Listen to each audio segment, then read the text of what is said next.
Bonjour à toutes et à tous et merci pour votre invitation.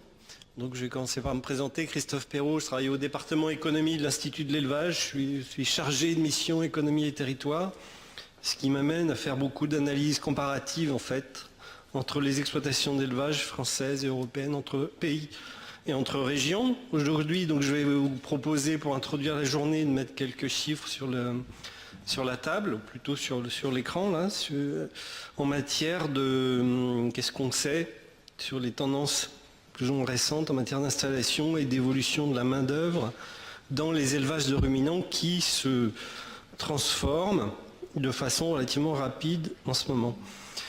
Donc le premier constat que vous connaissez, donc qui d'ailleurs est sous-jacent à l'existence de cette journée, c'est que le renouvellement des générations est insuffisant pour empêcher le vieillissement des chefs d'exploitation, en particulier dans les exploitations d'élevage.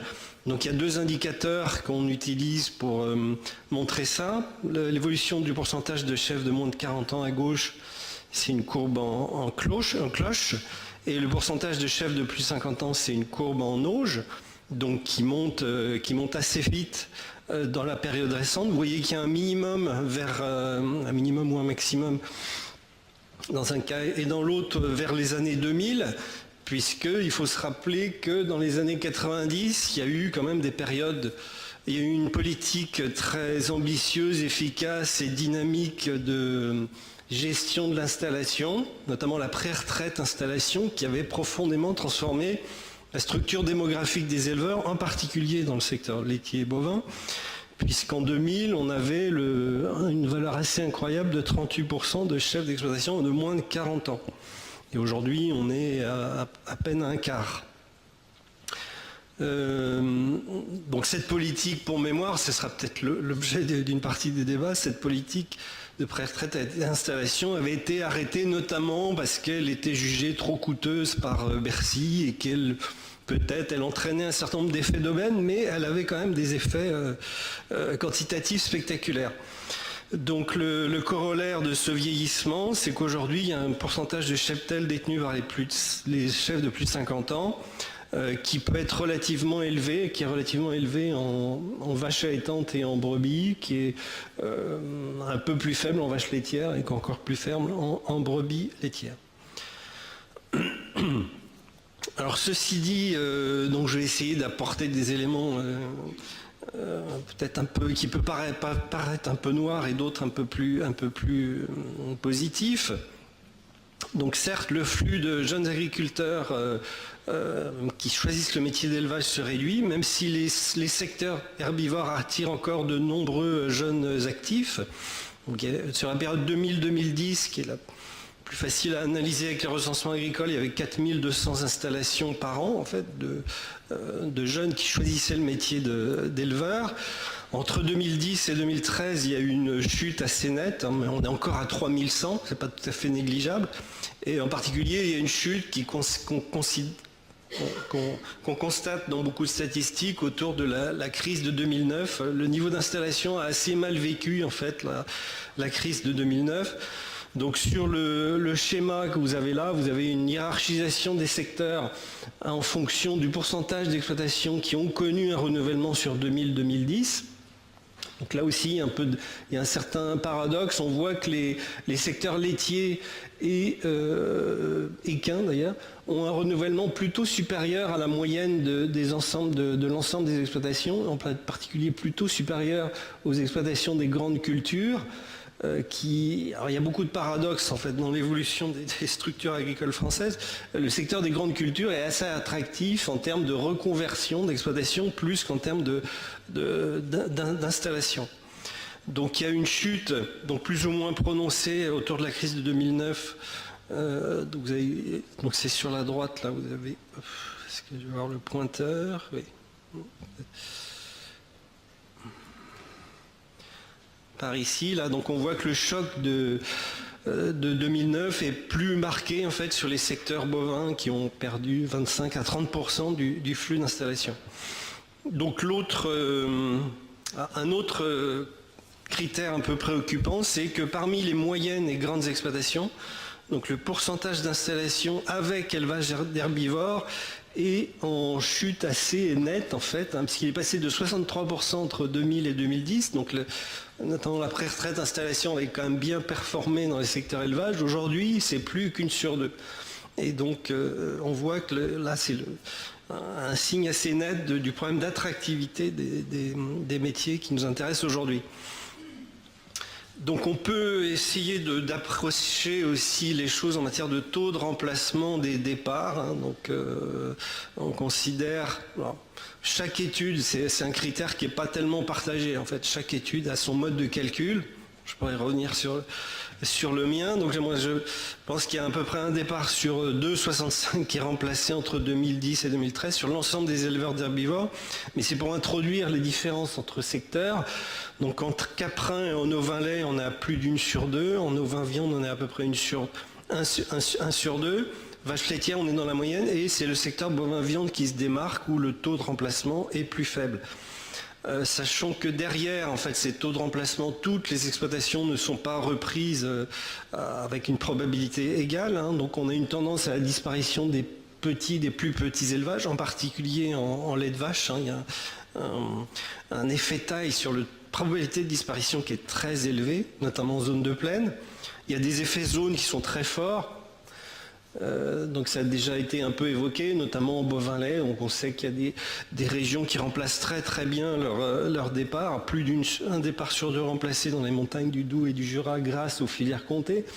Et moins d'un départ sur 6 remplacé dans le coteau du sud-ouest où il y a des départs d'origine démographique plus des départs du secteur en milieu de carrière qui aggravent les choses.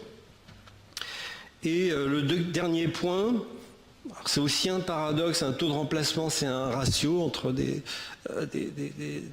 arrivées et des départs. Les taux de remplacement sont plutôt, à mon avis, en hausse, même si c'est une moindre consolation puisque le flux des arrivées se réduit quand même. Donc pour continuer, j'ai déjà esquissé en fait les contrastes entre secteurs, entre filières, comme on dit. En fait, ils sont très élevés à l'intérieur du secteur des ruminants, des herbivores.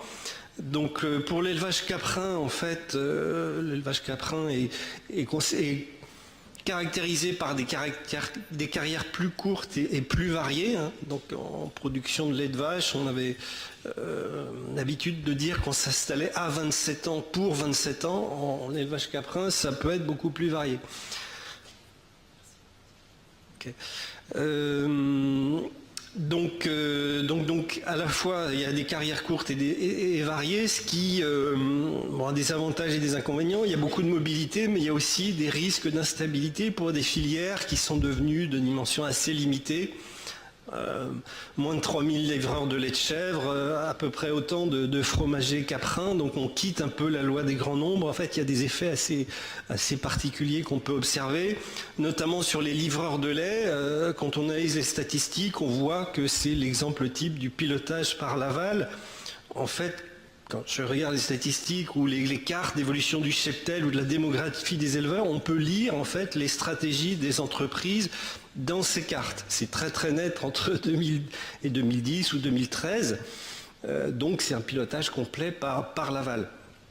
Pour la transformation fermière, donc les fromagers fermiers, donc là c'est aussi très différent en fait. Hein, il y a un peu des problématiques de zones traditionnelles plus denses avec des AOP que vous connaissez, et puis des projets individuels de transformation fermière sur tout le territoire, dans des petites exploitations qui peuvent se créer un peu n'importe où, et c'est un type d'installation aussi très différent.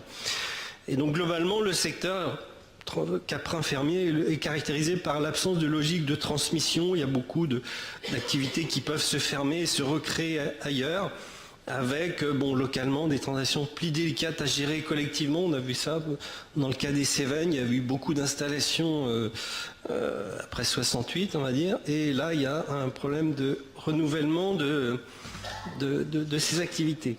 Alors pour poursuivre le tour d'horizon des filières, Donc, en quelques aspects sur la filière ovin-viande.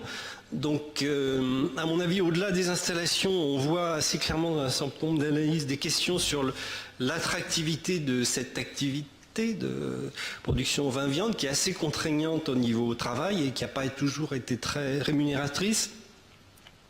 Et donc qui se traduit par le fait que la restructuration de la production, comme on dit, ne s'opère pas, c'est-à-dire que les éleveurs qui restent ou qui s'installent ne récupèrent pas l'activité de ceux qui partent ou de ceux qui diminuent surtout, puisque là vous avez l'évolution en fait du nombre de brebis nourrices entre 2010 et 2013 par type de trajectoire. Donc si je vois ici, donc vous avez des brebis qui disparaissent parce qu'il y a des arrêts d'exploitation, mais le facteur aggravant du secteur, c'est qu'il y a beaucoup d'exploitations qui, au lieu de progresser, qui diminuent leur cheptel, notamment en fin de carrière ou parce que c'est des exploitations, des ateliers secondaires. Donc il y a tout un tas de... Il y a des flux négatifs de brebis là, qui sont à peine compensés par les exploitations qui progresse, et donc du coup le solde avant installation il est très négatif et il est partiellement compensé par les installations, et du coup le cheptel de brebis il finit par diminuer. Donc il y a des installations dans le secteur, mais la baisse du cheptel s'explique aussi par des trajectoires d'exploitation qui sont défavorables au maintien de cette activité dans les exploitations qui la pratiquent. Donc élevage de bovins lait, donc l'idée que je défends souvent là, sur l'analyse du secteur français, c'est sa diversité qui présente pas mal d'intérêts, de points intéressants, qui a aussi quelques contraintes.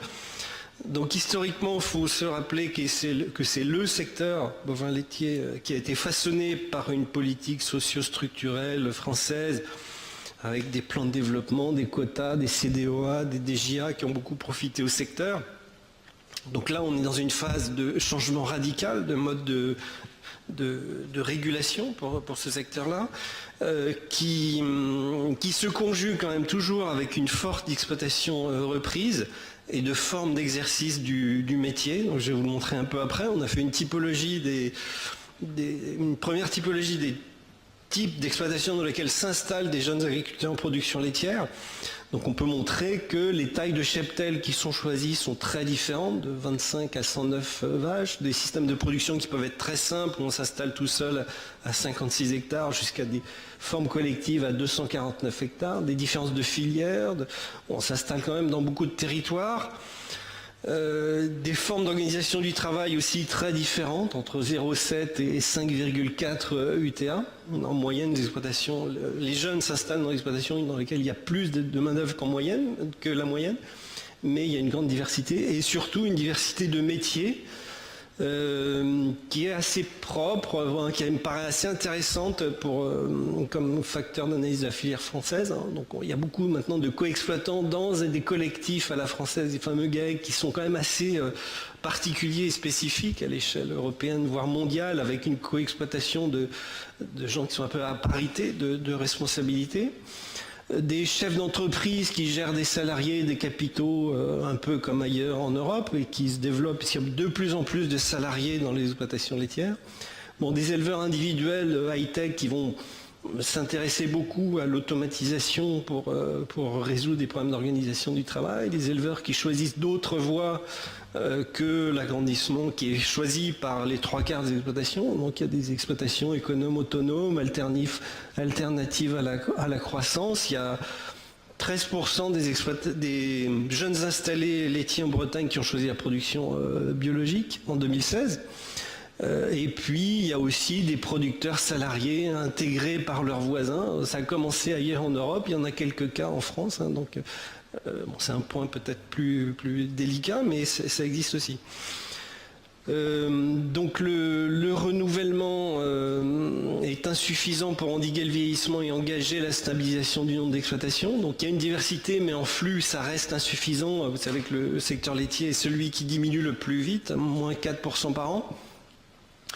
Il y a un certain nombre de questions plus qualitatives sur l'adéquation ou l'inadéquation des jeunes qui s'installent et de leur niveau de formation au nouveau contexte.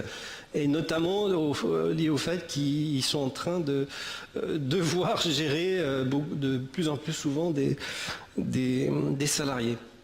Donc on ne va pas avoir le temps de détailler ce tableau, mais c'est le tableau dont je vous parlais qui montre la diversité des exploitations dans lesquelles s'installent les jeunes éleveurs laitiers. Donc vous avez ici la répartition des installations, donc vous voyez qu'il y en a partout, et en colonne vous avez la diversité des tailles, en vache laitière, en quota, en SAU, en UTA, avec ou sans salariés. Donc c'est l'équivalent de mes éléments précédents. Vous voyez que ça va de 25 à plus de 100 vaches et de 50 à 250 hectares, etc. Donc il y a beaucoup de diversité. La diversité est reproduite par les jeunes qui s'installent. Donc pour finir, donc l'élevage bovin viande, donc j'ai dit que c'est le secteur qui pose le plus de problèmes en termes de renouvellement. Donc il y a même un risque de blocage qu'on avait identifié pour un certain nombre de raisons depuis un certain temps. Donc il y a pas mal de facteurs un peu défavorables au secteur, notamment ce qu'on appelle l'intensité capitalistique qui est défavorable. Il faut 2 à 3 fois plus de capitaux pour dégager 1 000 € de BE dans ce secteur par rapport à d'autres secteurs agricoles.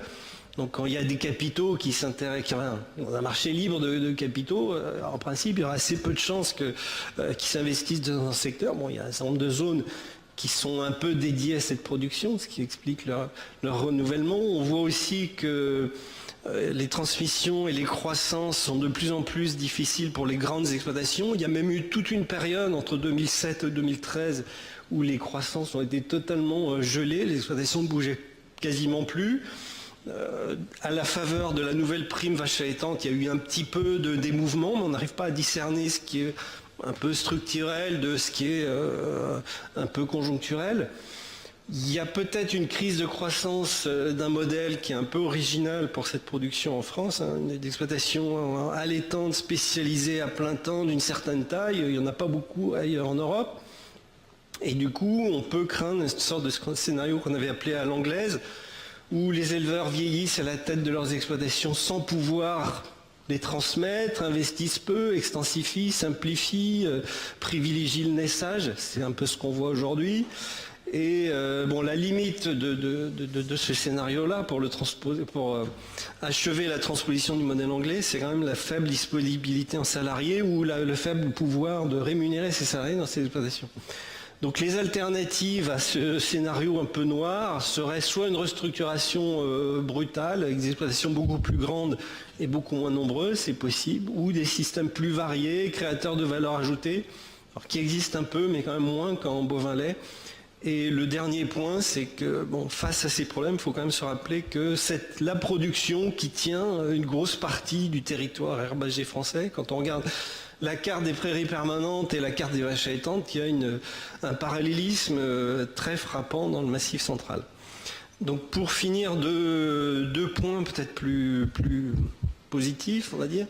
Donc malgré pas mal de difficultés, il faut savoir qu'on a quand même une place plutôt favorable au sein de l'Union européenne. Vous avez sur ce schéma, là, pays par pays, la répartition des UGB par classe d'âge des chefs d'exploitation. Donc en vert, c'est les jeunes, et en bleu et rouge, c'est les éleveurs les plus âgés. Donc on voit que la France est, on va dire, dans le bon cadran, pas loin de l'Autriche, la Pologne et la Finlande, et très loin du Royaume-Uni et de l'Irlande. Et donc, voilà, on faut savoir que la station en Europe, ce sera encore un débat supplémentaire, il faudra encore une demi-heure, mais donc la France n'est pas en position très défavorable.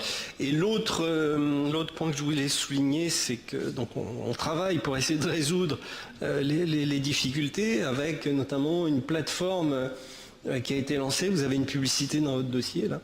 Donc, qui permet aux différents partenaires de mettre à disposition du plus grand nombre les actions ou les références ou les publications qui permettent de mieux comprendre le problème ou de proposer des solutions. J'ai des collègues dans la salle qui sont bien au courant et qui pourront répondre à vos questions. Je vous remercie pour votre attention. Merci Christophe. Donc, qui veut démarrer par la...